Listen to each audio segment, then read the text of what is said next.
Into our wedding, I was halfway through my wedding ceremony, sitting beneath ivory roses and crystal chandeliers, convinced I was stepping into the happiest chapter of my life, when a woman walked in and my fiancé dropped the ring. It wasn't subtle. Ethan's hand froze midair, the diamond slipping from his fingers and hitting the marble floor with a sharp, echoing click that silenced the entire hall. At first, I thought it was nerves. Cold feet. Weddings do that, right? But then I saw his face drained, trembling, like he'd just seen a ghost. "Why you?" he stammered, voice cracking. "How are you here?" I followed his gaze. The woman at the entrance wasn't dressed for celebration. Black dress, calm eyes, an unsettling stillness that made the room feel smaller. "Ethan," she said quietly, almost amused. "Missed me?" A chill ran down my spine. I turned to his mother, Margaret. She wasn't shocked. She was watching, waiting. "Mom," Ethan snapped, panic rising. "What is this?" Margaret stepped forward, her heels echoing with quiet authority. "Don't you think your bride deserves the truth?"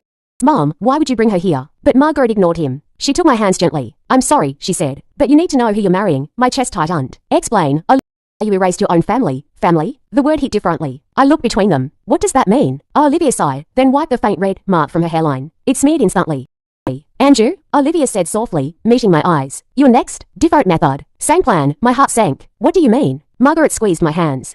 I kept lying. Ethan looked shattered. "You planned this?" "Yes," she said, "because I won't let you ruin another life." The officer stepped forward. Ethan looked at me one last time. The ceremony didn't end, it collapsed, because it was never real. As they led him away, the room stayed frozen in silence. Margaret looked at me with quiet regret. "I'm sorry." I shook my head. "No."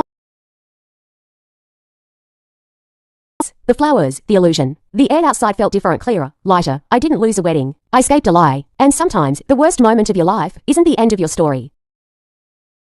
Choose yourself. Follow for more crazy stories. I had given all my savings for my mother's treatment, but yesterday I found out that the money never reached the hospital. My brother bought a new car with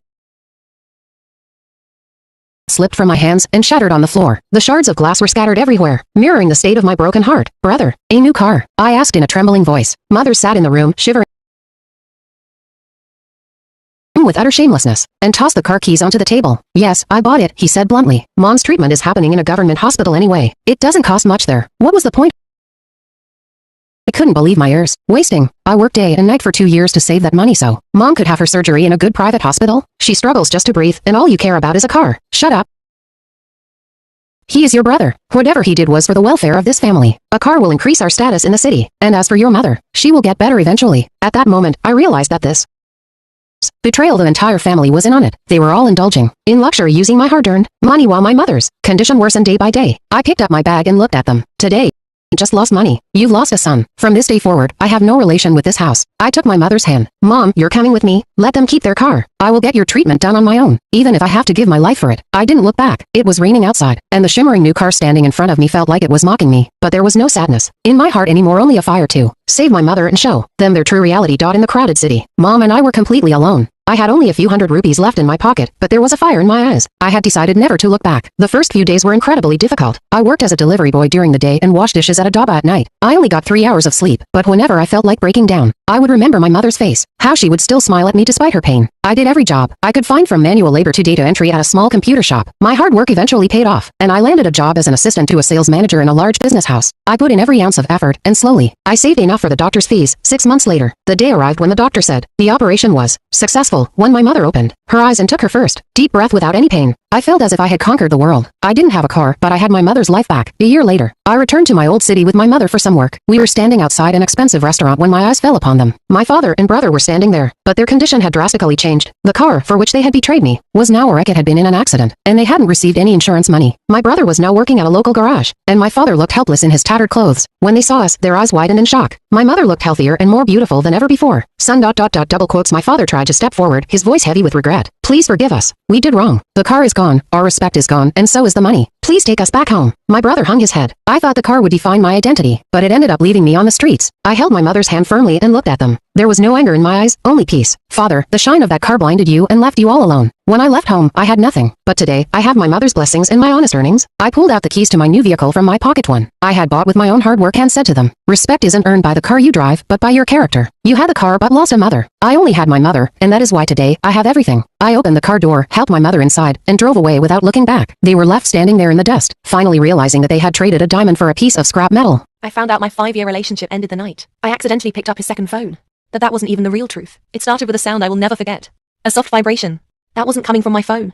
It was 1:48 a.m. We were lying in bed like every normal night. He was asleep beside me, one arm loosely around my waist, breathing so peacefully that I believed nothing in our world could ever break. 5 years. 5 years of love, fights, forgiveness, and promises like, no matter what happens, it's always you and me. But that night, something shifted. The vibration came again. This time, I realized it wasn't his nightstand phone. It was under his pillow. I reached slowly and pulled out a second phone. At first, I tried to justify it. Work. Backup. Something harmless.